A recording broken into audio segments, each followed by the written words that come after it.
Good evening everyone. Haryana GK का एक topic हम लोगों ने कल लगभग कंप्लीशन पे आ गया था, पर थोड़े से पॉइंट रह गए थे, उन सब के बारे में आज बातचीत करते हैं। और हरियाणा जीके अब तुम्हें थोड़ी थोड़ी समझ में भी आने लग गई होगी। कल मैं चेक कर रही थी, 12 वीडियोस मैंने डाल दी हैं, लगभग घंटे घंटे भर की है, यानी 12 घंटे की बेसिक सी चीजें हम सबको आ जानी चाहिए। अब तक हम धीरे धीरे अपने टॉपिक्स को कवर करते जाएंगे और अब मुझे उम्मीद है कि तुम्हें सारे जिले मंडलों के समेत किसकी सीमा किस राज्य से लगती है, आपके कितने जिले और पड़ोसियों के कितने जिले आपकी सीमा के साथ टच होते हैं, दिल्ली के साथ हम कैसे अटैच्ड हैं, चंडीगढ़ से हम कितने अटैच्ड हैं, राजस्थान, यूपी, पंजाब से हमारी सीमा कौन कौन सी किस किस जिले की लगती है, हिमाचल प्रदेश से और उत्तराखंड से। अब ये सब बिल्कुल बेसिक बातें हैं, आपकी समझ में आ गई होंगी। आज हम आगे बढ़ेंगे। कल ये टॉपिक आधा रह गया था, आपको याद होगा कल मैंने पढ़ाना स्टार्ट किया था ये वाला टॉपिक कि छोटे छोटे नाम क्या हैं, हर जगह के छोटे छोटे नाम, किसी खास कारण से महत्वपूर्ण नगरों के उपनाम। कल हमने पढ़ा था पानीपत का उपनाम था बुनकर नगरी, पेट्रोकेमिकल हब, कारण यहाँ पे पेट्रोलियम का बाहोली, जो कि पहले करनाल में पड़ता था, बहुत बड़ा रिफाइनरी लगाई गई थी और फिर बाहोली का गांव जो था वो पानीपत में इंक्लूड कर लिया गया 1989 में जब पानीपत बना। लेकिन 1991 में पानीपत फिर से जाके इनके साथ करनाल के साथ और फिर वापस जाके 92 में जनवरी में ये अलग हुआ, तब से ये पानीपत रिफाइनरी ही कहलाती है। ठीक है, तो ये कल हमने पढ़ लिया था। कैथल हनुमान नगरी है, फरीदाबाद उद्योग नगरी, सिरसा जो है संतों की नगरी, Fatehabad pink city, Yamunanagar paper city, sugar city Palwal, Rohtak शहीदों का शहर, नहरों की सिटी, खनिजों का शहर, ये सब पढ़ लिया था। मछुआरों का स्वर्ग, इतना पढ़ लिया था, मछुआरों के स्वर्ग तक। आज आगे पढ़ते हैं। पहला है नारनौल। आप सब जानते हैं नारनौल आपका महेंद्रगढ़ वाला इलाका है। महेंद्रगढ़ का इनफैक्ट जो हेडक्वार्टर है, इकलौता महेंद्रगढ़ है जिसका नाम तो महेंद्रगढ़ है जिले का, लेकिन जिसका हेडक्वार्टर है आपके नारनौल में। तो नारनौल सिंघों का शहर भी कहलाता है और तालाबों का शहर भी कहलाता है। महेंद्रगढ़ में तालाबों का शहर कहलाता है नारनौल, अलग है लेकिन फिर भी ध्यान रखना, तालाबों का शहर। छिछरौली जो आपके यमुनानगर में है, हरियाणा का चेरापूंजी कहलाता है। मैंने बताया था कि जब आप यमुनानगर में एंटर करते हैं थोड़ा आगे चलते ही तो आपको फील होने लगता है कि कोई पहाड़ी इलाका आ गया, क्योंकि पहाड़ियां स्टार्ट हो जाती हैं और शिवालिक की थोड़ी थोड़ी रीजन आपको, जब ये नेशनल पार्क कलेसर वाला है ना, यहाँ से जब गाड़ी में जाते हैं तो ऐसा फील होता ही नहीं कि आप हरियाणा में हैं, ऐसा लगता है कि नहीं पहाड़ी इलाकों में आप आ गए हैं। छछरौली में बाकी पूरे हरियाणा के मुकाबले बारिश ज्यादा होती है, इसलिए इसको हरियाणा का चेरापूंजी कहा जाता है। किसको? छिछरौली को। छछरौली भी यही है, छिछरौली भी यही है, ये यमुनानगर में पड़ता है। छछरौली हरियाणा का चेरापूंजी। फरीदाबाद आपकी औद्योगिक नगरी है, कारण ढेरों उद्योग धंधे आजादी के बाद तुरंत बाद जब पाकिस्तान के इलाके से बहुत सारे हिंदू लोग वहां से अपना सामान उठा के पंजाब की तरफ आए, तब तो हम पंजाब ही थे, तो फरीदाबाद को डेवलप किया गया रेफ्यूजीज को बसाने के लिए और यहाँ ढेरों उद्योग धंधे लगा दिए ताकि उन लोगों को यहाँ रोजगार मिल सके, और रोजगार मिलेगा तो तनख्वाह मिलेंगी, तनख्वाह मिलेंगी तो उनके काम धंधे जो है अपने घर परिवार चल पाएंगे। तो इसलिए उद्योगों का बड़े पैमाने पे, बहुत ज्यादा लेवल पे, बड़े लेवल पे उद्योग धंधे यहाँ बसाए गए, तो इसलिए उद्योग नगरी बन गई आपकी फरीदाबाद। आप आज भी जानते हैं, चाहे फ्रिज की बात करें या टायर्स की बात करें या मशीनी उपकरणों की बात करें या एग्रीकल्चरल इक्विपमेंट्स की बात करें, तो एस्कॉर्ट्स है या आइसर है जो ट्रैक्टर बहुत बड़े बड़े बनाती हैं कंपनीज, ये सब फरीदाबाद में ही तो अपनी यूनिट लगा के बैठी हैं। तो फरीदाबाद क्या है आपकी? औद्योगिक नगरी है, उद्योग धंधे ज्यादा हैं यहाँ। हिसार स्टील सिटी है, कारण स्टील सिटी बनाने के पीछे जिंदल परिवार का बहुत बड़ा योगदान है और मैग्नेट सिटी भी हिसार ही है। तो हिसार स्टील सिटी भी है, मैग्नेट सिटी भी है, इस्पात नगरी भी है। इस्पात यही तो होता है, स्टील इंडस्ट्री को तो इस्पात नगरी कह देते हैं। नेक्स्ट है एजुकेशन सिटी, कौन सी है आपकी? सोनीपत। राजीव गांधी एजुकेशन सिटी 5000 एकड़ में जो बहुत बड़ी एजुकेशन सिटी बनने जा रही है, जिसका शुरुआत तो हो गई है 2005 में जहां काम स्टार्ट हुआ, आज 2020 में काफी सारी यूनिवर्सिटी यहाँ पे बच्चों का एनरोलमेंट करके उनको पढ़ा रही हैं। कई सारे सेशन निकल भी गए हैं और बाहर से भी लोग आके यहाँ पढ़ रहे हैं, विदेशों से भी लोग आके यहाँ पढ़ रहे हैं, बहुत बड़ी बात है। तो एजुकेशन सिटी का मतलब है ये राजीव गांधी एजुकेशन सिटी। ठीक है, नेक्स्ट है एजुकेशन हब रोहतक। लेकिन अगर अब आप सर्च करेंगे ना एजुकेशन हब के नाम से, तो आप देखेंगे सोनीपत का ही नाम आता है। एजुकेशन हब सोनीपत ही बन गया, क्योंकि लगातार सोनीपत में पढ़ाई लिखाई का माहौल, ये अलग अलग यूनिवर्सिटीज, कहीं नेशनल लॉ यूनिवर्सिटी यहाँ बन रही है, कहीं ओपी जिंदल जो ये प्राइवेट यूनिवर्सिटी है ये काम करने लग गई, अशोका यूनिवर्सिटी यहाँ चल रही है, एसआरएम यूनिवर्सिटी यहाँ चल रही है, डिजाइनिंग का बहुत बड़ा कामकाज यहाँ स्टार्ट हो गया। तो इतना सब कुछ कहें तो ये हब ही तो है। हब होता है जहां बहुत बड़े पैमाने पर उस जिस चीज का हब है उससे जुड़े बहुत सारे संस्थान हो। तो धीरे धीरे आपका एजुकेशन हब जो है वो सोनीपत कहलाने लग गया। ठीक है, और अब साइंस सिटी भी सोनीपत बन जाएगा। मुरथल में अब इसकी घोषणा हुई थी कि साइंस सिटी अब डेवलप करेंगे सोनीपत को। आपके देश में अब तक सिर्फ 2 साइंस सिटी हैं, एक आपका पंजाब में और एक आपका बंगाल में। तीसरा साइंस सिटी हरियाणा के सोनीपत में बनेगा। नेक्स्ट है पलवल और रोहतक, क्या कहलाते हैं दोनों? Sugar city. पलवल भी और रोहतक भी। रोहतक तो आप जानते ही हैं, सीमा किसी से बाहर टच नहीं होती। और पलवल जो आपका है, ये कहते हैं पंचवटी मंदिर यहाँ पर है, जहाँ पांडव रुके थे कभी अज्ञातवास के दौरान। उनको छुपके रहना था ना 1 साल, तो वो यहाँ भी रहे थे पलवल में। ठीक है, मेवात कहलाता है पीर और फकीरों की धरती। मेवात जहां मुस्लिम कम्युनिटी सबसे ज्यादा है हरियाणा में, मेव जाति के लोग ज्यादा हैं, इसलिए इसका नाम मेवात पड़ा। और ये बना था 4 अप्रैल 2005 को। ये एक वादा किया था गांधी जी ने मेव जाति के लोगों से कि आप हरियाणा पंजाब में सेफ हैं, और तब ये पाकिस्तान जाने से रुक गए थे यहीं पर। फिर इसलिए इनके नाम का एक जिला बनाया गया, जिसकी घोषणा तो कर दी गई थी पहले ही सत्यमेवपुरम के नाम से, लेकिन घोषणा करने और जिला बनने में टाइम लगता है। तो ये जाके बना 4 अप्रैल 2005 को। अब इसका नाम बदल के मेवात से नूह कर दिया गया। पहले ये मेवात था, इसका हेडक्वार्टर नूह में था। अब इसका हेडक्वार्टर जहां है ना, उसी के नाम पे जिले का नामकरण भी नूह कर दिया गया। तो अब सिर्फ एक जिला आपके पास है, महेंद्रगढ़, जिसका नाम महेंद्रगढ़ है MG, लेकिन उसको जिले को उसको गिनते हैं नारनौल में। ठीक है, तो मेवात पीर फकीरों की धरती। याद करो, इनका मेल फीमेल का रेशो सबसे बढ़िया है, 907 महिलाएं प्रति 1000 पुरुषों पर। कहां पर हैं? आपके महेंद्रगढ़ में। इनकी लिटरेसी सबसे खराब है, लेकिन अगर लिटरेसी खराब होने के कारण लिंगानुपात बढ़ा हुआ है तो ये भी अच्छी चीज है, क्योंकि अगर पढ़ाई लिखाई का मतलब सिर्फ ये होता है कि लोग कन्या भ्रूण हत्या करा दें, तो ऐसे पढ़े लिखे का क्या फायदा। और बहुत दुख की बात है कि आपके राज्य में सबसे पढ़े लिखे गुड़गांव में है। मैक्सिमम नंबर ऑफ पीपल जहां पढ़े लिखे हैं गुड़गांव में है, और सबसे खराब आंकड़ा आपके लिंगानुपात का भी गुड़गांव में ही है। 854 महिलाएं प्रति 1000 पुरुष। जो सबसे कम पढ़े लिखे हैं, पढ़ाई लिखाई में पिछड़े कहलाते हैं, वो नंबर 1 है लिंगानुपात में। तो ये बहुत अच्छी बात है। पढ़ाई लिखाई कमजोर है ये खराब बात है, लेकिन लिंगानुपात अच्छा है ये बड़ी बात है। तो पीर फकीरों की धरती है आपका मेवात। सोनीपत गोल्डन सिटी भी कहलाता है। अब तो साइंस सिटी भी बन जाएगा, अभी है नहीं पर बनेगा, 1-2 सालों में इसके ऊपर काम होगा। और आपका एजुकेशन हब के रूप में सोनीपत लगातार डेवलप हो रहा है। NCR में पड़ता है ना पूरी बेल्ट, सोनीपत के आगे वाली भी, सोनीपत के साइड वाली भी और नीचे वाली भी। महलों का शहर कहलाता है। इनफैक्ट हवेलियों का, कल भी मैंने बताया था, हवेलियों का शहर कहलाता है फतेहाबाद। ठीक है, उद्योग विहार कहाँ है? आपके गुड़गांव में। मुझे लग रहा है कल ये पीछे ऊपर भी आए थे 2-4। करनाल, धान का कटोरा है करनाल।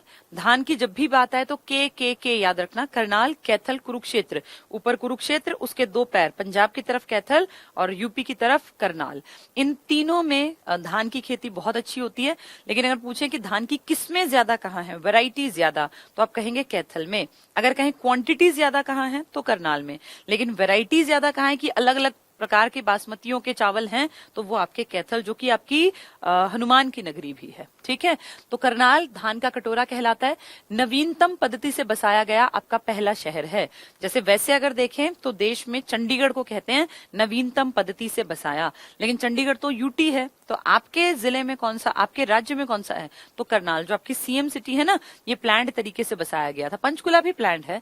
हरियाणा का पेरिस भी कहलाता है। अपनी ब्यूटी के कारण हरियाणा का पेरिस भी, प्लास्टर ऑफ पेरिस भी ज्यादा मिलता है यहाँ। ठीक है, पंचकुला ब्यूटी के कारण कहलाता है, यहाँ प्लास्टर ऑफ पेरिस ज्यादा है। POP, जो कि आजकल देखा होगा छतों में काम करते हैं, इस कारण करनाल को हरियाणा का पेरिस कहते हैं। ये आपकी CM सिटी है, क्योंकि अभी प्रेजेंट के CM यहीं के हैं। और यहाँ पे जो करनाल है, इसी को तो कल्पना चावला करनाल को तो बिलोंग करती थी। तो धान का कटोरा, हरियाणा का पेरिस और नवीनतम पद्धति से बसाया गया पहला शहर गुड़गांव। गुड़गांव जैसे दिखे गुरुग्राम, तो सारी चीजें याद करो आईटी से जुड़ी, साइबर हब यहाँ पर है। यहाँ बहुत बड़ी बड़ी बिल्डिंग्स हैं, पूरा डेवलप्ड है। DLF, Delhi land and finance, जिन्होंने कभी दिल्ली का विकास किया था, बाद में दिल्ली के विकास के लिए डीडीए बना दिया, दिल्ली डेवलपमेंट अथॉरिटी। तो डीएलएफ का हेडक्वार्टर तो दिल्ली में है, लेकिन वो मेन कामकाज करती है गुड़गांव और हरियाणा के एरियाज को डेवलप करने में। और गुड़गांव को गुरुग्राम जो इतना बड़ा शहर बना दिया, इंटरनेशनल लेवल के जितनी बड़ी बड़ी कंपनीज हैं, इन सब ने अपने दफ्तर बनाए हैं। इसका कारण यही है कि गुरुग्राम बहुत एडवांस्ड है। इंफ्रास्ट्रक्चर की बात करें, कनेक्टिविटी की बात करें, आप जानते हैं निजी मेट्रो भी हरियाणा के गुड़गांव में ही चली थी, पता है ना आपको, रिलायंस वाली। तो इतनी ज्यादा कनेक्टिविटी है इसकी दिल्ली से। गुरुग्राम साइबर सिटी कहलाता है, साइबर मतलब इंटरनेट वाला। मिलेनियम सिटी कहलाता है, मेडी सिटी कहलाता है, मेदांता अस्पताल यही तो है, तो मेडी सिटी। सपनों की नगरी है, विदेशी पता नहीं कितने कितने लोग यहाँ आके काम कर रहे हैं। और अगर आप वहां जाते हैं अच्छे एरिया में, तो सच में लगता है आपको कि शायद बाहर का कल्चर देखने, वो एक फील आता है कि आप विदेश में हैं कहीं। तो ये सपनों की नगरी बन गया। बहुत लोगों का सपना है कि हम गुड़गांव में फला कॉल सेंटर में हमें नौकरी मिल जाए या इस कंपनी से हम जुड़ जाएं। तो सपनों की नगरी है। मनोरंजन का हब है, दुनिया भर के यहाँ मनोरंजन के साधन हैं। चाहे आप डिस्कोस की बात करें या आप किंगडम ऑफ ड्रीम्स की बात करें, ऐसे ढेरों चीजें हैं मनोरंजन के लिए। सौर ऊर्जा का हब है, क्योंकि इंटरनेशनल सोलर अलायंस आईएसए ने जो अपना इंटरनेशनल लेवल पे जो काम करेगा, एक अलायंस, एक गठबंधन, उसने अपना हेडक्वार्टर हरियाणा के गुड़गांव में बनाया। तो कितनी बड़ी बात है। सौर ऊर्जा का हब है आईएसए के कारण। कॉल सेंटर कैपिटल है, दुनिया भर के कॉल सेंटर्स हर कंपनी के यहाँ मिलेंगे। निजी मेट्रो सिटी है। तो जितनी खासियत है आपकी, वो सब मेनली जो जिसके कारण आप इंटरनेशनल लेवल पे जाने जाते हैं, वो उसका कारण है गुरुग्राम। इसलिए हम कहते हैं कि ये हरियाणा की एक स्मार्ट सिटी है अपने बिहाफ पर।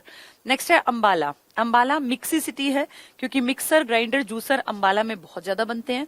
वैज्ञानिक नगरी है, वैज्ञानिक नगरों की नगरी काट के वैज्ञानिक नगरी है। साइंटिफिक अपरेटस, वैज्ञानिक उपकरण लिखना चाहिए था यहाँ, वैज्ञानिक उपकरणों की नगरी है। साइंटिफिक अपरेटस, जो उपकरण यूज होते हैं ना साइंटिफिक, वो सारे यहाँ बनाए जाते हैं। साइंटिफिक नगरी है, तो जहां साइंस का जिक्र है वहां अंबाला को याद कर लेना। तो साइंटिफिक अपरेटस पूछें, साइंटिफिक सिटी पूछें, मिक्सी सिटी कहें, मिक्सर, ग्राइंडर, जूसर कहे, तो आप टिक कर देंगे अंबाला। ठीक है। कुरुक्षेत्र सिटी ऑफ पार्क्स कहलाता है। ढेरों पार्क हैं यहाँ जिनमें लोग बैठ सकते हैं। धर्म नगरी आपकी है, दुनिया भर के तीर्थ यात्री यहाँ आते हैं। यहाँ दुनिया भर की चीजें फेमस हैं जो गीता के टाइम, मतलब गीता के पाठ से जुड़ी हैं, चाहे वो कुरुक्षेत्र के युद्धों से जुड़ी, युद्ध स्थली के रूप में देख लें, तो ये सब कुरुक्षेत्र में है। और सिटी ऑफ पार्क्स है कुरुक्षेत्र। जींद की बात करें तो भैंस से याद करना, मुर्रा नस्ल की भैंस, सफेद सोना, ये काला सोना जिसको हम कहते हैं। हरियाणा का दिल कहलाता है जींद। दुग्ध नगरी है, किसके कारण? मुर्रा भैंस के कारण, जो कि क्या कहलाती है? काला सोना। जयंती नगरी है। ठीक है। भिवानी को कह लेते हैं धर्मार्थ न्यासों का शहर। न्यास होते हैं ट्रस्टी, जो बहुत अमीर अमीर टाइप के लोग हैं, जो कहीं पे मंदिर बनवा देते हैं, कहीं प्याऊ बनवा देते हैं, कहीं कोई धर्मशाला बनवा देते हैं। उनको हम बोलते हैं भाई बड़े आदमी हैं, खूब पैसा है जिनके पास, जो धर्म के कामों में पैसा लगाते हैं। तो ये धर्मार्थ न्यासों का शहर है। ट्रस्टीज, बहुत सारे लोगों ने यहाँ ढेर पैसा लगा रखा है। तो धर्मार्थ न्यासों का शहर कौन सा है? भिवानी। न्यास मतलब ट्रस्टी। काशी नगरी कौन सी है आपकी? भिवानी। क्यों? वैसे तो काशी आपका यूपी में है, लेकिन हरियाणा में भी काशी हैं दो। एक आपका भिवानी, जहां मंदिर बहुत ज्यादा है, जहां दान करने वाले बहुत लोग हैं, धर्मार्थ न्यास है वहां पर। इसके अलावा एक नवग्रह कुंड की काशी है आपकी कैथल में, जो 9 छोटे छोटे तालाब टाइप कुंड बनवाए थे ना भगवान कृष्ण ने युधिष्ठिर और उनके भाइयों से, तो उनके कारण नवग्रह कुंड की काशी कैथल। और वैसे काशी कहेंगे भारत की छोटी काशी, तो वो आपका भिवानी है, मंदिरों की अधिकता के कारण काशी नगरी। सिटी ऑफ वॉर हीरोज, तो वॉर मतलब युद्ध, तो city of war heroes Bhiwani. लेकिन अगर कहें शहीदों का गांव, तो आप कहेंगे तिगांव। कहां पड़ेगा? बल्लभगढ़, फरीदाबाद में। अगर कहें शहीदों का शहर, तो झज्जर। एक जैसे लगते हैं पेपर में, शहीदों का गांव, शहीदों का शहर, और ये सिटी ऑफ वॉर हीरोज कौन सा कहलाएगा? भिवानी। ठीक है। तो वॉर का मतलब भी लड़ाई वाला। मंदिरों का शहर है और मंदिरों के कारण ही ये काशी बना है। तो मंदिरों का शहर भी भिवानी और मिनी क्यूबा भी भिवानी। क्यों? क्योंकि भिवानी में बीबीसी है, भिवानी बॉक्सिंग क्लब, जिससे न जाने कितने लायक बॉक्सर्स निकले हैं और ओलंपिक तक जिन्होंने पकड़ बनाई है, विजेंदर जैसे जो लड़के हैं, ऐसे ढेरों लोगों के नाम हैं जो इस भिवानी बॉक्सिंग क्लब से निकलकर, जैसे क्यूबा जाना जाता है अपने बॉक्सिंग क्लब के लिए। क्यूबा एक छोटा सा देश है दक्षिण अमेरिका में, कैरिबियाई देश है, कैरिबियाई सागर है ना, कैरिबियन सी, उसके पास पड़ता है दक्षिण अमेरिका में। जैसे क्यूबा है बॉक्सिंग के लिए फेमस, ऐसे हरियाणा का बीबीसी है, भिवानी बॉक्सिंग क्लब। वहां से भी ढेरों लड़के निकल के कभी कॉमनवेल्थ में नाम लेकर आए, कभी ओलंपिक्स में तक पहुंचे और कभी फिर इसमें अपना जो ये है ना, क्या नाम है इसका, OAC, एशियन गेम्स में। तो इसलिए मिनी क्यूबा कहलाता है भिवानी बॉक्सिंग क्लब के कारण। धर्मार्थ न्यास ट्रस्टीज ने बहुत सारे मंदिर बनवाए। काशी नगरी, मंदिरों की अधिकता। सिटी ऑफ वॉर हीरोज, ढेरों सैनिक भिवानी से भर्ती हुए थे। 57 की क्रांति में लोग लड़े और वैसे भी first world war, second world war, तो सिटी ऑफ वॉर हीरोज, मंदिरों का शहर और मिनी क्यूबा। ये बार बार पढ़ोगे सुनोगे तब याद होंगे, ठीक है। हरियाणा के राजकीय संकेतक, ये भी बहुत बार देखा जाता है एग्जाम में। हरियाणा की पहचान, जैसे हरियाणा का राजकीय पक्षी, हरियाणा का राजकीय पशु क्या है, हरियाणा की कौन सी बोली है, ये बेसिक बातें हैं, हर किसी को पता हो। तो आपका राजकीय खेल क्या है, जैसे राष्ट्रीय खेल होता है, वैसे तो इंडिया में कोई राष्ट्रीय खेल है ही नहीं, लेकिन फिर भी अगर पूछ लें तो हॉकी को हम करते हैं टिक। कायदे से पढ़ोगे तो इंडिया का कोई नेशनल गेम नहीं है, ठीक है, क्योंकि वैसे नहीं बताया गया किसी को कि भाई ऑफिशियली ये डिक्लेयर किया हो कि हॉकी हमारा गेम है, नहीं, हमने अपने आप एज्यूम कर लिया। आपका राजकीय, आपके राज्य का हरियाणा का खेल कौन सा है, कुश्ती। तो हमारा राजकीय खेल पुराने टाइम से चला आ रहा है कुश्ती। आपका राजकीय, राष्ट्रीय लिख दिया, राजकीय होना चाहिए। राजकीय पक्षी है आपके हरियाणा का काला तीतर, और तीतर आपको यहीं आसपास, अपने आसपास जहां आप मुझे सुन रहे हैं, किसी भी गांव के आसपास देख लेना, खेतों की तरफ तीतर आपको मिल जाएंगे। कितनी बार तो हम भी जब जाते हैं अपने गाँव में खेतों की तरफ, तो वहां ऐसे ही बिल्कुल पास पास में तीतर घूमते रहते हैं। तो काला तीतर आपके हरियाणा का स्टेट बर्ड है, आपका राजकीय पक्षी है काला तीतर। काले को ब्लैक बोलते हैं और तीतर को फ्रेंकोलिन बोलते हैं। तो ब्लैक फ्रेंकोलिन, काला तीतर आपका हरियाणा का राजकीय पक्षी है। आपका राजकीय फूल क्या है, कमल का फूल, जो आपका नेशनल फ्लावर भी है ना, वही आपके राजकीय फ्लावर में भी है, कमल का फूल। आपकी राजकीय भाषा कौन सी है, हिंदी। हिंदी आपकी राजकाज की भाषा भी है देश की, तो आपने भी बना ली हिंदी। आपकी दूसरी भाषा पंजाबी, स्टार्टिंग से नहीं है, सन 2010 में बनी। जब हरियाणा पंजाब से अलग हुआ ना, तो पंजाबी को अगर हम उस टाइम पे इंपॉर्टेंस देते तो फिर पंजाब हमारे ऊपर हंसता कि वैसे तो तुम्हें अलग होने की सूझ रही थी, वैसे तुम अपनी भाषा पंजाबी बना रहे हो। तो इसीलिए बंसीलाल जी ने 1969 में क्या किया कि हमने अपनी राजकीय भाषा हिंदी के बाद दूसरी क्या बना ली, भाषा का मतलब हरियाणवी नहीं हो सकता क्योंकि हरियाणवी आपकी बोली है। तो बंसीलाल जी ने एक डिसीजन लिया और उन्होंने कहा कि हमारी राजकीय बोली जो दूसरी बनाएंगे ना हम, इसके अलावा वो तमिल बनाएंगे। तो तमिल क्यों बना रहे हो जी, क्योंकि तमिल एक तरह से टक्कर दे देगी, पंजाबी को नीचे कर देंगे। उस टाइम पे ये था कि पंजाबी को अगर आपने ऊपर रखा ना तो पूरा देश हंसेगा कि वैसे तो पंजाब से अलग होने की तुम्हें बड़ी सूझ रही थी, तुम लड़ रहे थे, मर रहे थे, तुम पता नहीं क्या क्या कर रहे थे, और अब तुमने अपनी भाषा पंजाबी बना ली। तो इसीलिए बंसीलाल जी ने तमिल, जो कि यहाँ कोई नहीं बोलता, 0.002 इतने भी नहीं मिलेंगे आपको, 2 आदमी मुश्किल मिलते होंगे पॉइंट में, 0% लोग यहाँ तमिल, कौन बोलता है यहाँ तमिल, लेकिन तमिल को हमारी क्या बना दिया, दूसरी राजकीय भाषा, और लंबे टाइम तक बनी रही। सन 2010 में जाके जब ये हुड्डा जी आपके सीएम थे, भूपेंद्र सिंह हुड्डा, तब इन्होंने कहा कि नहीं अब तमिल हटा देते हैं, क्योंकि वो पंजाबी हिंदी वाला वो हट चुका जो लड़ाई झगड़ा था। और फिर 2010 में सेकंड लैंग्वेज आपकी क्या बनाई गई, पंजाबी। कायदे से तो ये बन जानी चाहिए थी 1966 के बाद ही, लेकिन उस टाइम बंसीलाल जी को लगा अगर पंजाबी को इंपॉर्टेंस दी तो फिर ये देश हंसेगा हमारे ऊपर, इसीलिए हमने कौन सी भाषा को दे दी इंपॉर्टेंस, तमिल को। तो आपकी लंबे टाइम तक भाषा कौन सी चली, तमिल। कब बनी पंजाबी, 2010 में। तो कितना आपका हरियाणा बना था 66 में, और भाषा आपने बनाई 2010 में, उससे पहले तमिल चलती रही, ठीक है। आपका राजकीय वृक्ष कौन सा है, पीपल। जैसे देश का वृक्ष है बरगद, आपका है पीपल। पीपल को बोलते हैं फाइकस रेलेगिसा, पीपल का ही नाम है। राजकीय पशु आपका है ब्लैक बक, काला हिरण, बक होता है हिरण की प्रजाति, BUCK, ब्लैक मतलब काला, तो काला हिरण आपके यहाँ बहुत ज्यादा देखने में तो नहीं मिलता, लेकिन फिर भी हमने इसको अपना राजकीय पशु बना रखा है, काला हिरण।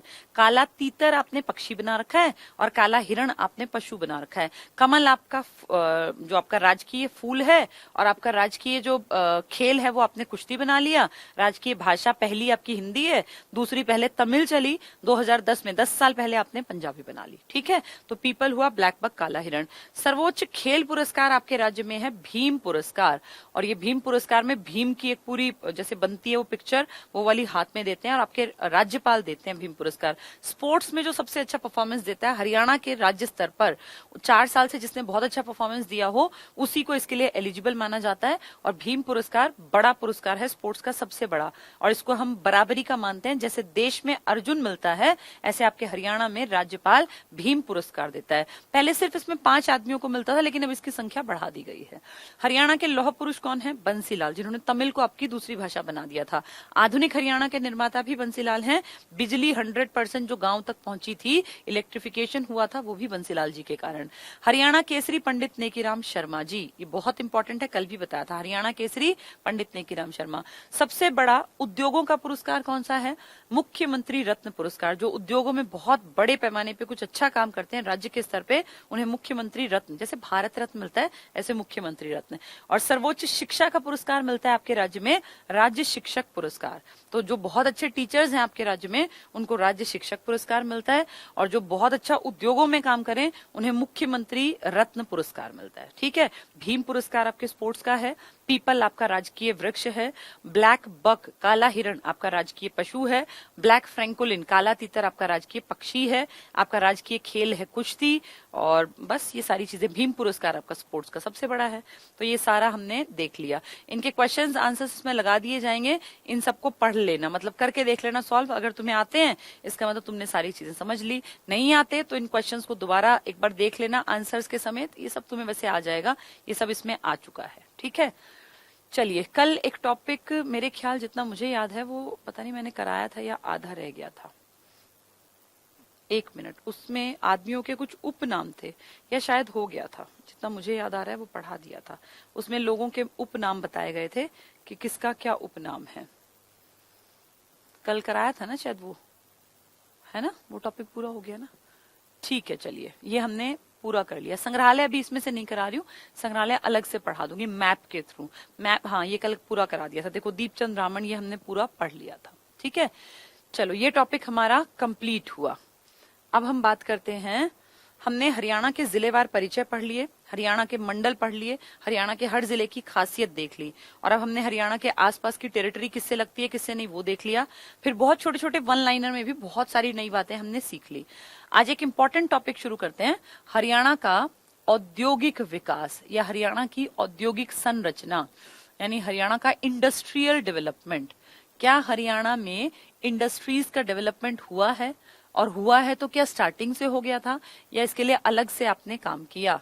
तो इसके ऊपर बातचीत करते हैं। आपका हरियाणा पंजाब से अलग हुआ 1966 में। जब हम पंजाब का हिस्सा थे तो पंजाब के डेवलपमेंट के टाइम पर काम हुआ था आपके बहुत बड़े स्तर पे फरीदाबाद जैसे इलाकों में, लेकिन सब जगह नहीं हुआ था।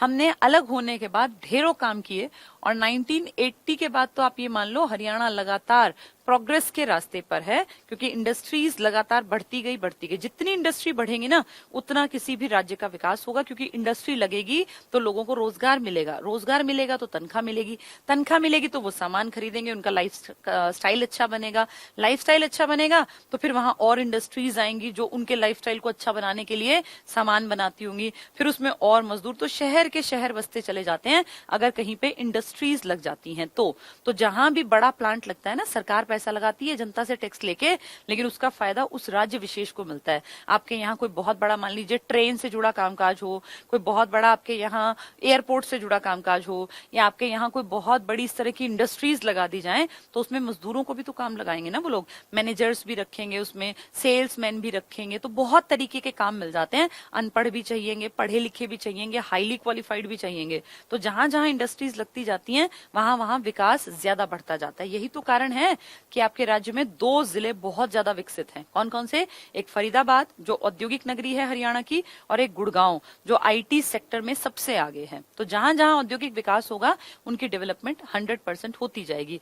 सबसे पहले बड़े लेवल पे आपके देश राज्य में गुरुग्राम में तो बहुत ज्यादा औद्योगिक विकास हुआ, लेकिन इसका मेन विकास आईटी सेक्टर में है, ये तो है ही है।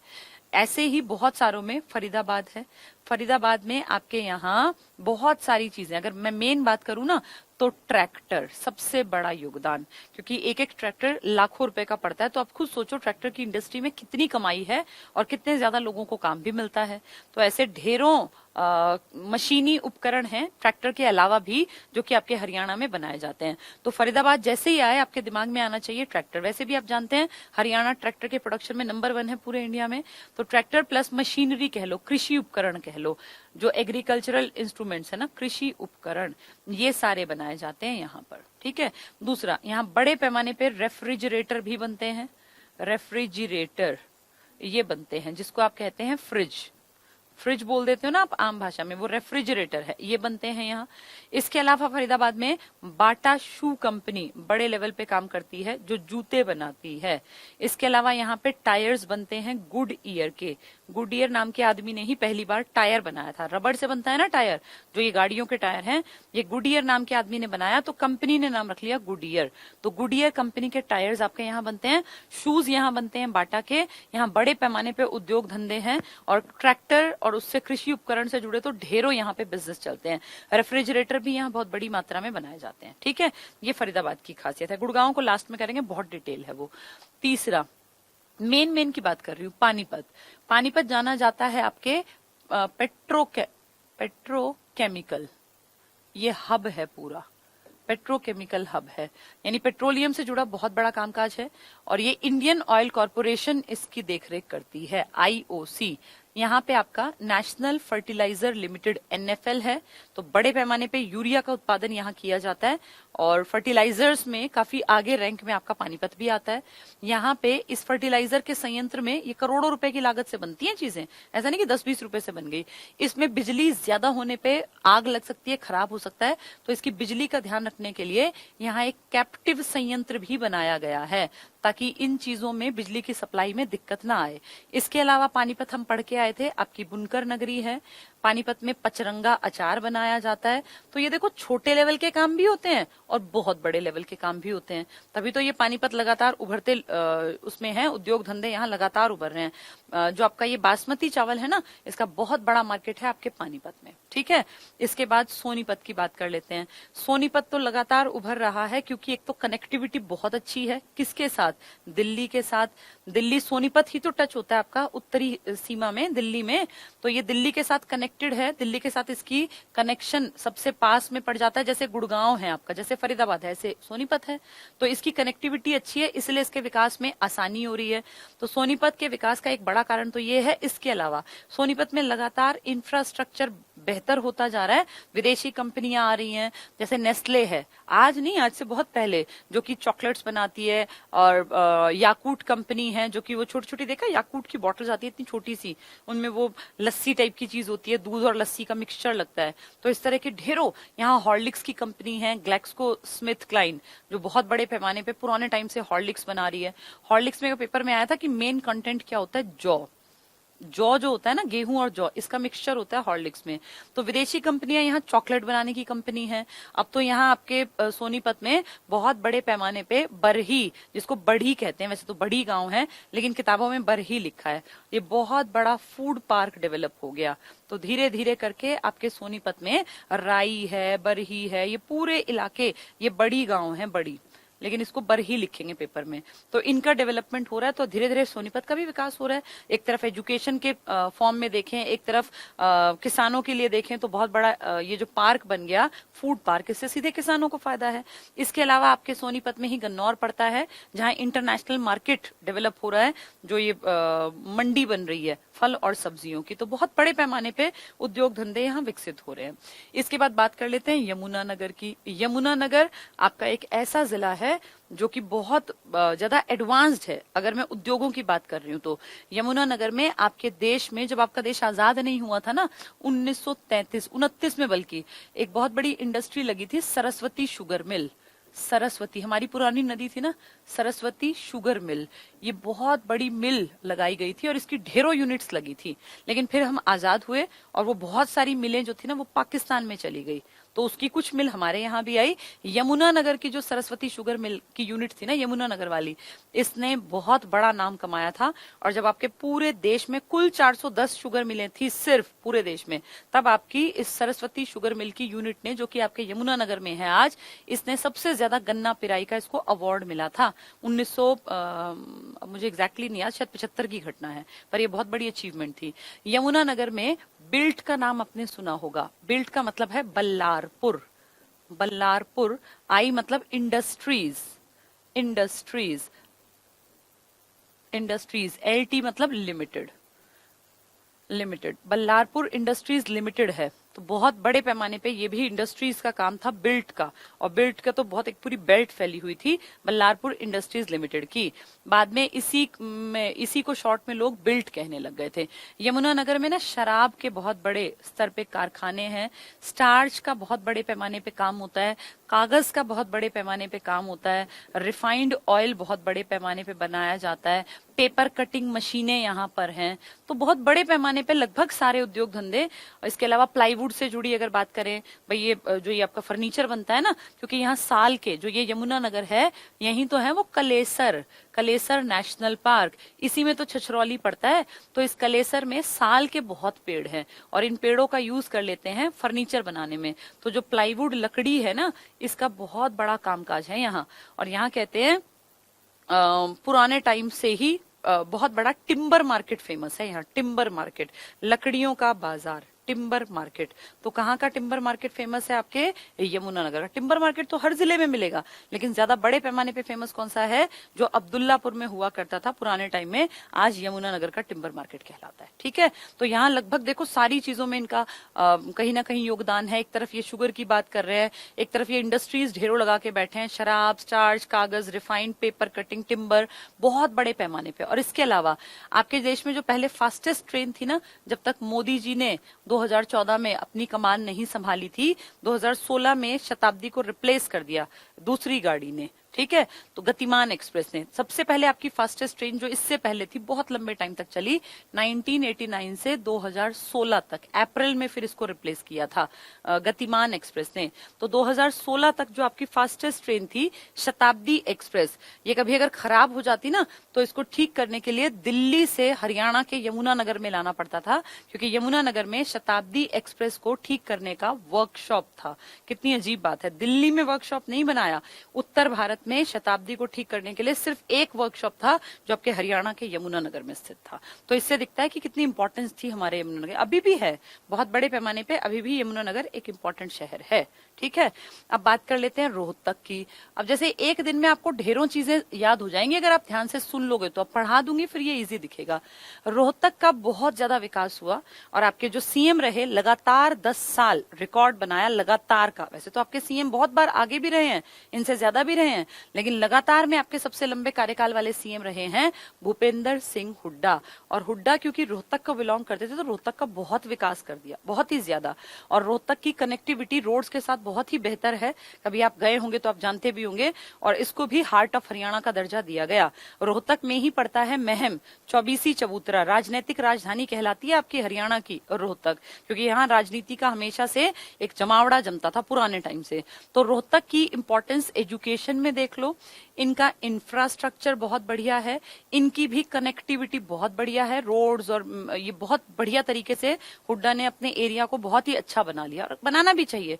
मैं ये नहीं कह रही उन्होंने, जो मंत्री बने उनकी जिम्मेदारी, आप खुद देखो, आपको आज अलग हुए 1966 से आज आप 2020 में बैठे हो। जितने लोग मुझे सुन रहे हैं, कभी ना कभी तो आपके एरिया से कभी ना कभी कोई ना कोई मंत्री तो बना होगा। इतने सालों में, 5-5 साल की सरकारों में कभी ना कभी तो कोई मंत्री बना होगा आपके इर्द गिर्द का।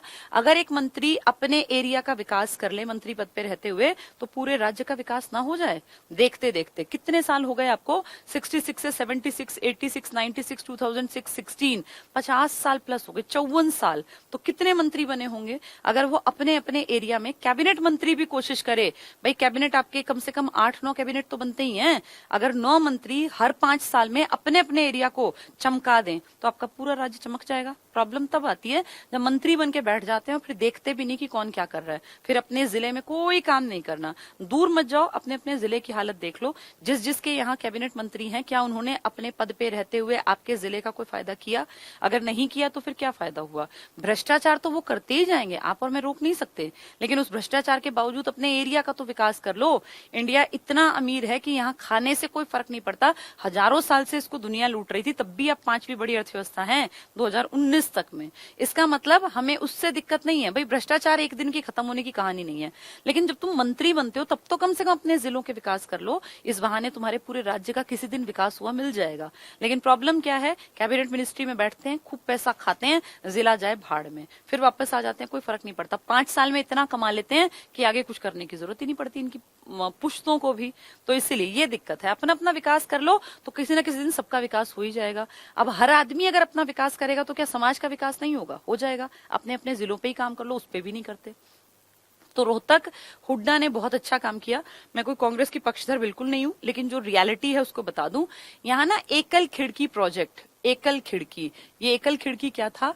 जो रोहतक है ना, यहाँ किसी भी विदेशी कंपनी को काम करना बहुत आसान दिखेगा, क्योंकि यहाँ पे कोई भी लाइसेंस और इस तरह की जो चीजें ना जो बहुत परेशान करती हैं किसी भी इंसान को, वो लगभग सारी परेशानियों का हल एक जगह कर दिया।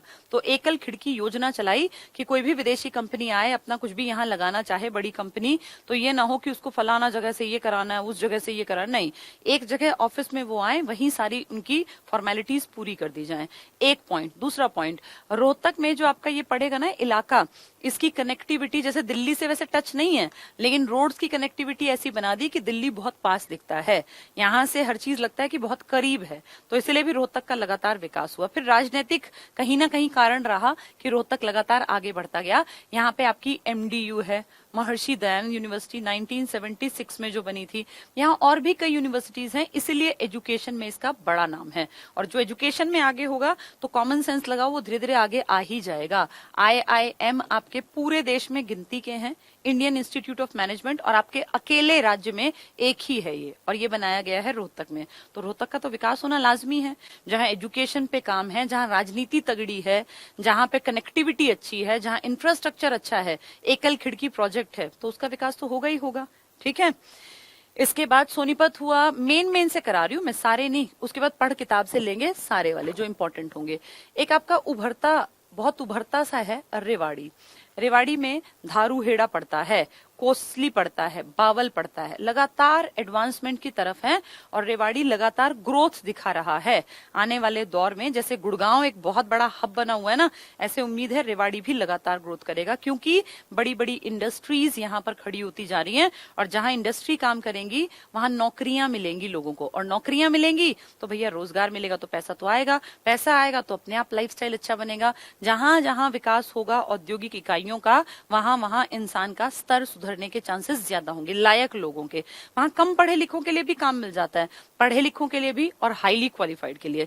तो हरियाणा अगर देखें ओवरऑल तो धीरे धीरे धीरे अपनी एक जगह बना गया पूरे देश में, पूरे इंडिया की सोसाइटी के बीच में हरियाणा एक जाना माना नाम है। चाहे दूध दही के प्रदेश के नाम पे हमारा नाम जाना जाता हो, चाहे देश में 60% घरों में जो गाड़ियां खड़ी हैं मारुति सुजुकी की गाड़ियां हैं, और वो मारुति का प्लांट हरियाणा में आपके राज्य में में, आपके जिले में, गुड़गांव में लगाया गया।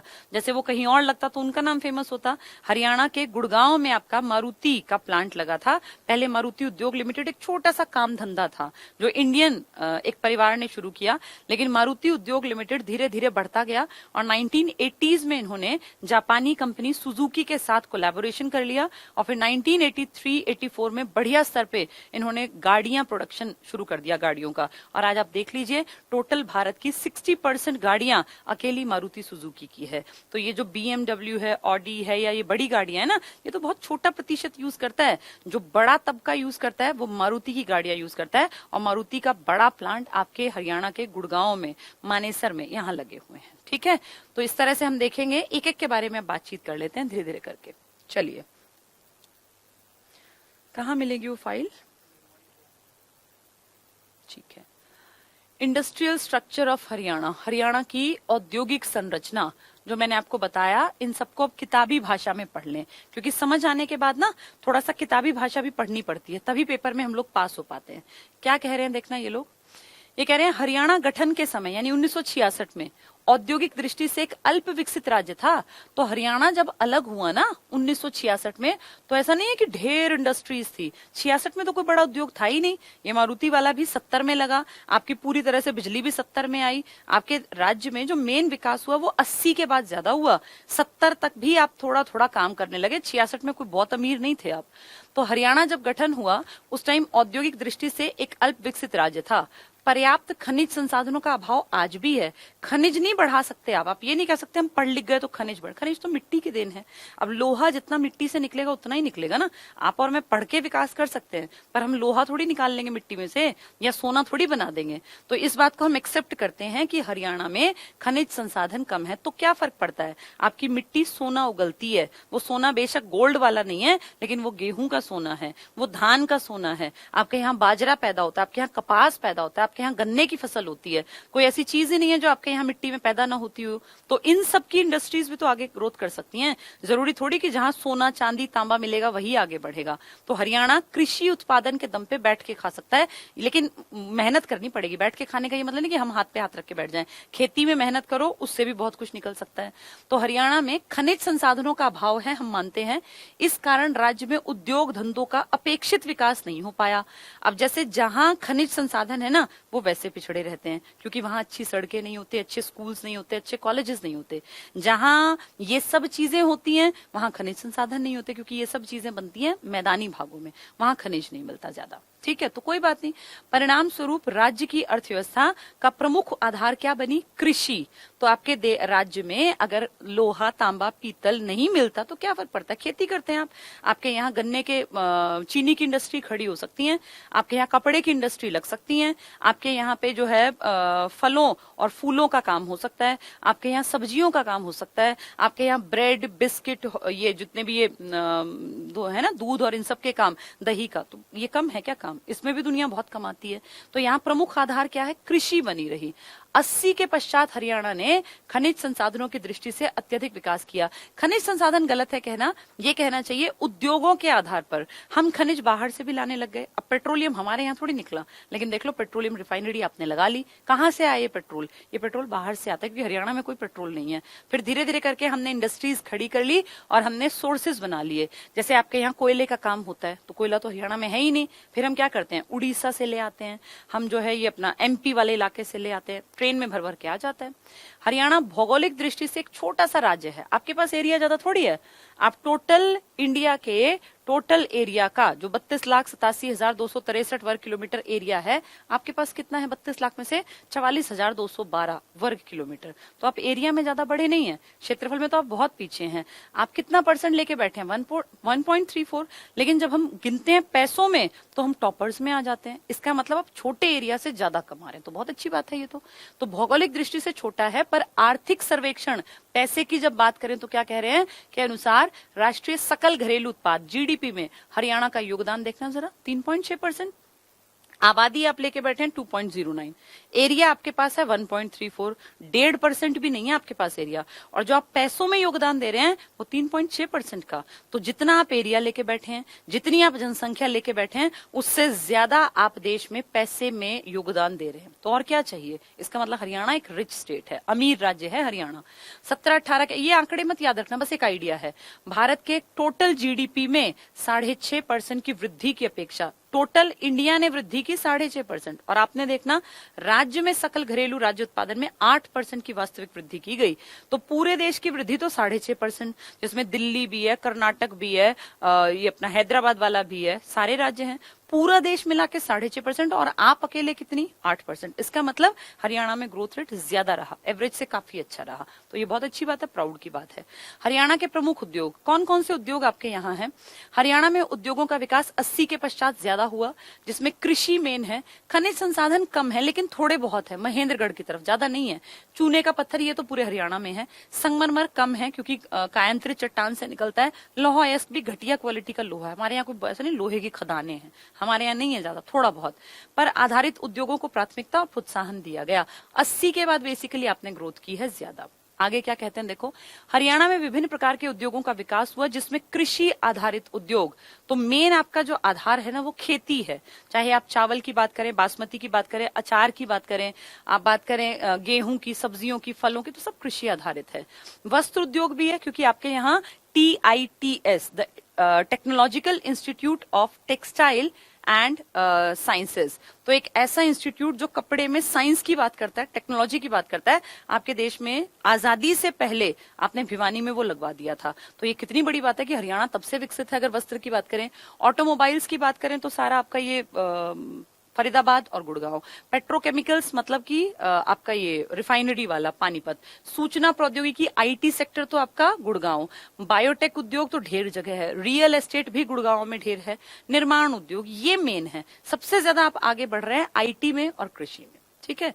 राज्य में ऑटोमोबाइल उद्योग सर्वाधिक प्रसिद्ध है, और यहाँ देश के सर्वाधिक ट्रैक्टरों का निर्माण होता है, जो हम बार बार बात कर रहे हैं। कहाँ पर? फरीदाबाद में, आइसर, एस्कॉर्ट्स दोनों। हरियाणा में स्थापित चीनी मिलें, आपके यहाँ चीनी मिल भी ज्यादा है। क्यों? क्योंकि आपके यहाँ गन्ना काफी पैदा होता है। ये जो यमुना वाली बेल्ट है तो पूरी गन्ने की है। सोनीपत में गन्ना, पानीपत में गन्ना, करनाल में गन्ना, यमुनानगर में गन्ना। सबसे ज्यादा गन्ना तो यमुनानगर में, 27% गन्ना टोटल हरियाणा का अकेला यमुनानगर उठा लेता है। पानीपत की सहकारी चीनी मिल 56 में, आप बने भी नहीं थे उससे पहले आपके यहाँ थी। रोहतक की सहकारी चीनी मिल 56 में, तो हमसे पहले पानीपत और रोहतक बन चुकी थी। करनाल की मिल 77 में, हरियाणा बनने के बाद। शाहबाद की मिल भी 84-85 में। महम जो रोहतक वाला है 91 में। हैफेड सहकारी चीनी मिल असंध करनाल में 2008-9 में। सरस्वती बताया ना मैंने, ये पुरानी आजादी से पहली 1933 में, 29 में इसमें काम हुआ था। अपने यहाँ वाली 33 में आई। वैसे सरस्वती जो हेरिटेज काम किया था मिलों के क्षेत्र में, वो 29 से स्टार्ट कर दिया था। प्रथम और सबसे बड़ी थी ये सरस्वती वाली, ज्यादातर फिर लाहौर में चली गई। आपके यहाँ यमुनानगर वाली आई। हरियाणा राज्य सहकारी चीनी मिल संघ जो बना, चीनी का बहुत बड़ा कामकाज है, तो 66 में बना दिया हम लोगों ने। चीनी के उद्योग धंधे हरियाणा में बहुत आगे हैं। वर्तमान में 11 सहकारी चीनी मिलें हैं। 10 मिलों का संचालन चीनी मिल प्रसंघ करता है, लेकिन असंध की जो चीनी मिल है उसको हैफेड चला रहा है। हैफेड आपको पता होगा ना, हरियाणा में कोऑपरेटिव सोसाइटी है जो फेडरेशन जिसको देखती है, तो उसको बोलते हैं हैफेड, ठीक है। हैफेड द्वारा स्टार्टिंग में बन गया था हैफेड। राज्य में जिलेवार उद्योगों का वर्णन, अभी गुड़गांव नहीं देखते, बहुत लंबा है गुड़गांव, इसको मैं आज पढ़ाऊंगी तो अकेला ये भी पूरा नहीं हो पाएगा। गुड़गांव से आगे बढ़ते हैं। ये देखो गुड़गांव के आगे, ये गुड़गांव ही चल रहा है अभी तो। हाँ, ये भी गुड़गांव है, DLF वगैरह। ये तुम्हें आसान दिखेगा, जिस दिन पढ़ाऊंगी ना, अब कल परसों इसी का नंबर आएगा तो बहुत आसान दिखेगा, लेकिन गुड़गांव अभी नहीं पढ़ा रही हूँ।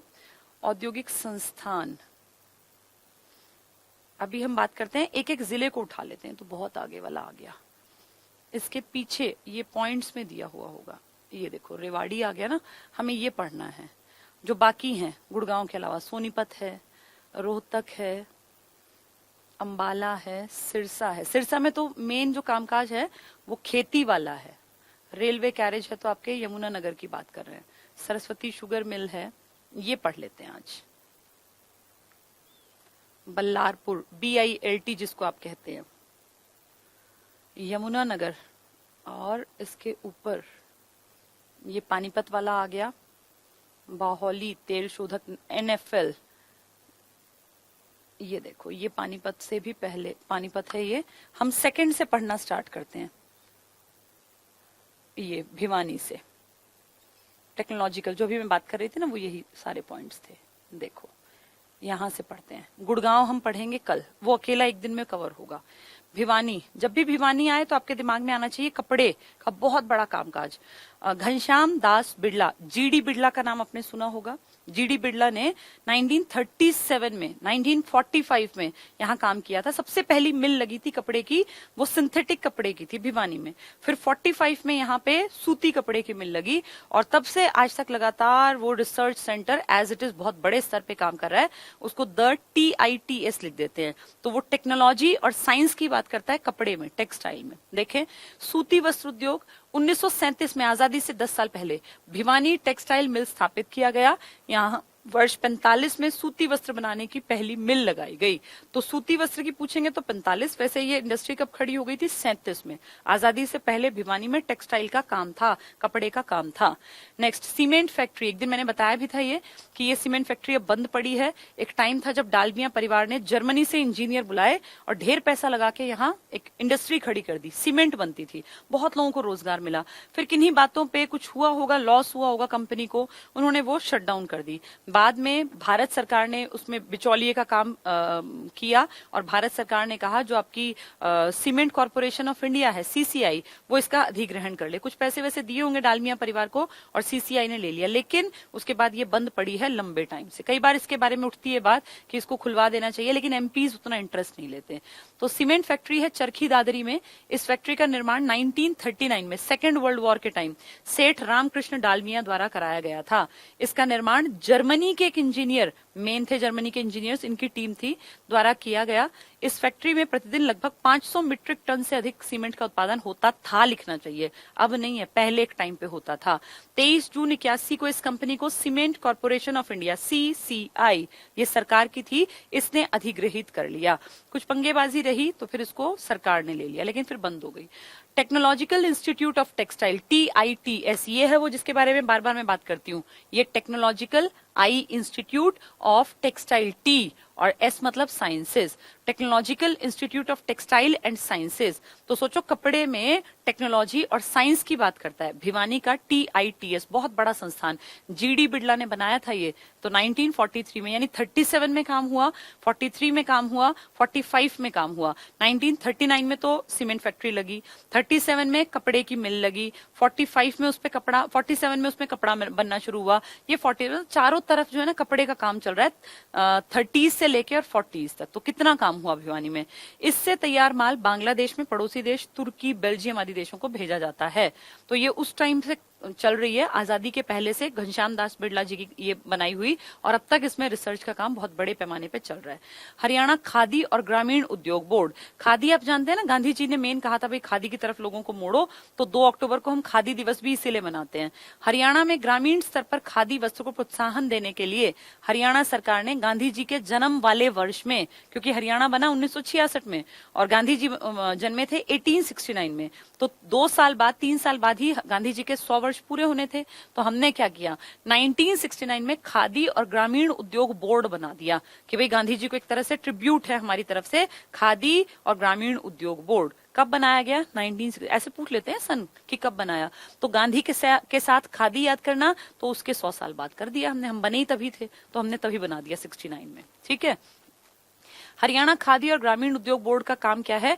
ग्रामीण क्षेत्रों में रोजगार मिले, जहां उद्योग धंधे खुलेंगे वहां रोजगार मिलेगा, के अवसर उपलब्ध कराना, लोगों को इंडिपेंडेंट बनाना और एक मजबूत ग्रामीण सामाजिक भावना का निर्माण करना। तो कब बना आपके यहाँ हरियाणा खादी ग्रामोद्योग, जो छोटे लेवल पे काम करता है? 1969 में। नेक्स्ट, इसके प्रथम अध्यक्ष कौन थे? चौधरी देवीलाल जी थे। पानीपत की बात करें तो वही 2-3 बातें। देश की राजधानी के निकट है पानीपत भी और सोनीपत भी, यातायात के साधनों से पूर्ण रूप से जुड़ा है। भाई सड़क भी कितनी बढ़िया है, GT रोड, NH44, आपकी रेल की सुविधा भी है। तो सोनीपत पानीपत की तो बहुत अच्छी कनेक्टिविटी है दिल्ली के साथ, तभी तो NCR में आते हैं ये। तो साधन बहुत बढ़िया, यातायात के पास भी है, साधन भी हैं, इस कारण पानीपत जिले का उद्योगों में महत्वपूर्ण स्थान है। यहाँ से निर्मित हथकरघे, हाथ से चलने वाले, हथकरघा हाथ से चलने वाले, जो हथकरघे से बनती हैं दरियां, बेड कवर, गलीचे जो नीचे बिछे होते हैं, कालीन, टेबल मैट्स जो टेबल पे बिछती हैं, अचार, पचरंगा अचार बताया, सूखी सब्जियां, इनको ऑस्ट्रेलिया तक जाती हैं। ये Canada, Australia, America, Japan, France, Spain, Britain, Switzerland, Germany और खाड़ी देशों को निर्यात किया जाता है। पानीपत को बुनकरों का शहर भी कहा जाता है। तो सोचो आपके पानीपत में बने हुए अचार, मुरब्बे, यहाँ की दरियां, गलीचे, बेडशीट, टेबल मैट्स और कालीन पता नहीं कहाँ कहाँ दुनिया भर में, रशिया, इसमें अमेरिका में, जापान में, ब्रिटेन में, तो यूरोप में और अमेरिका में सोचो हमारी चीजें यूज की जाती हैं। इस जिले के प्रमुख उद्योग क्या हैं? पहला NFL, नेशनल फर्टिलाइजर लिमिटेड, बहुत इंपॉर्टेंट। NFL किस चीज का? यूरिया, तो नाइट्रोजन का बहुत बड़े पैमाने पर। यहाँ मुख्य रूप से नाइट्रोजन उर्वरक यानी यूरिया का उत्पादन होता है। उसमें क्या प्रमुख होता है? नाइट्रोजन। पूछेंगे फास्फोरस, कैल्शियम, पोटेशियम, तो नाइट्रोजन याद रखना। इस उर्वरक के प्रयोग से प्रतिवर्ष 20 लाख टन अतिरिक्त खाद्यान्न का उत्पादन होता है। तो नाइट्रोजन का जो यूरिया बनता है, इस कारण आपके यहाँ प्रोडक्शन बहुत अच्छा हो पाता है। तो इसकी इंपॉर्टेंस है अपने आप। तेल शोधक कारखाना, इसकी स्थापना 1980 में करनाल के बाहोली में की गई थी। फिर क्या हुआ? 89 में करनाल से अलग हो गया पानीपत, तो फिर ये पानीपत रिफाइनरी बन गई। पानीपत जिले के गठन होने और बाहोली पानीपत जिले का भाग बनने के कारण इसका नाम पानीपत तेल शोधक कारखाना कर दिया गया। कब बना था ये? 1980 में। ठीक है। देश का अत्याधुनिक सबसे बड़ा बिल्कुल नहीं है, आपको बता दूं, लेकिन हरियाणा है तो आप यहाँ कुछ भी कह सकते हैं। आप कह दो सबसे बड़ा, कौन पूछने आ रहा है? वैसे ये सच्चाई नहीं है। उत्पादन क्षमता प्रतिवर्ष लगभग 15 मिलियन मीट्रिक टन है। कैप्टिव विद्युत संयंत्र, इतनी बड़ी रिफाइनरी है, इतना बड़ा NFL है, खराब भी तो हो सकता है ना, बिजली कम ज्यादा, आग लग जाए, जल जाए, तो उसके लिए बिजली पे एक ये बनी रहे नजर, उसके लिए कैप्टिव संयंत्र लगा दिया, कैप्टिव विद्युत संयंत्र। राज्य में विद्युत सप्लाई के उतार चढ़ाव से उर्वरक संयंत्र खराब हो सकता है आपका NFL वाला, और इसके लिए पानीपत में इस संयंत्र की स्थापना की गई, तो कैप्टिव विद्युत संयंत्र, ताकि बिजली सही जाए। हरियाणा के पानीपत जिले के समालका कस्बे में 93 में नेस्ले इंडिया की इकाई की स्थापना। नेस्ले जो चॉकलेट्स बनाता है, तो आपके यहाँ पानीपत में चॉकलेट्स का कामकाज बहुत पुराना है, 37 साल पुराना। 37 नहीं, 27 एक साल हो गए ना, तो 1993 में, तब तो आप में से आधे लोग जन्मे भी नहीं होंगे, बहुत सारे लोग। उस टाइम पे यहाँ पे हरियाणा के समालका में नेस्ले ने, कंपनी है चॉकलेट बनाती है, उसने अपना इकाई लगा ली थी। तो ये कितनी बड़ी अचीवमेंट थी ये भी उस टाइम। सोचो, नेस्ले विदेशी कंपनी, ये बहुराष्ट्रीय कंपनी यानी मल्टीनेशनल कंपनी नेस्ले अनेक प्रकार के खाद्य पदार्थ बनाती है, जैसे इन्फेंट फूड, छोटे बच्चों का खाना, फेरिक्स वगैरह, दुग्ध उत्पाद बनाती है, पेय पदार्थ बनाती है नेस्ले, चॉकलेट बनाती है। तो ये सब बनाने वाली कंपनी कहाँ खुल गई आपके आके? पानीपत के समालका में इसने अपनी यूनिट लगा ली 1993 में। IOC, इंडियन ऑयल कॉर्पोरेशन, सार्वजनिक क्षेत्र की तेल शोधन कंपनी है, विपणन करने वाली कंपनी है। तो IOC रिफाइनरी की बात कर रहे हैं। ये कंपनी मुख्य रूप से पेट्रोल का काम करती है, डीजल का, केरोसिन का, LPG, liquefied petroleum gas, lubricants का, ग्रीस, इनका। इसकी एक इकाई हरियाणा के पानीपत जिले में भी स्थित है। ठीक है, तो पानीपत में ढेरों काम करते हैं ये। इसके बाद यमुनानगर थोड़ा टाइम कंज्यूमिंग है। अभी आपकी अगली क्लास, परिमल से क्लास लेंगे, वो क्या कह के गए? 9 बजे क्लास लेंगे, तो फिर तो मैं पढ़ा देती हूँ। यमुनानगर जल्दी से पढ़ लेते हैं। औद्योगिक रूप से विकसित हरियाणा के इस जिले में सभी लघु, मध्यम और बड़ी औद्योगिक, मैंने बताया यमुनानगर तो बहुत एडवांस था, शराब, स्टार्च और ये अपना चीनी और पेपर और दुनिया भर के कामकाज। तो औद्योगिक रूप से विकसित हरियाणा है। हरियाणा के इस जिले में सभी लघु इकाइयां, छोटे, मध्यम और बड़ी औद्योगिक इकाइयों द्वारा चीनी बनाई जाती है। यहाँ मशीनों के कल पुर्जे बनते हैं, शराब आदि का निर्माण किया। डिस्टिलरी होती है जहाँ शराब का काम होता है, डिस्टिलरी बोलते हैं उसको। इन इकाइयों द्वारा उत्पादित वस्तुओं का निर्यात हम कहाँ कहाँ करते हैं? Germany, Zimbabwe, Nepal, Dubai, Syria, UAE, United Arab अमीरात, श्रीलंका, केन्या, रूस, दक्षिण अफ्रीका। तो देखो हम कहाँ कहाँ सामान भेजते हैं।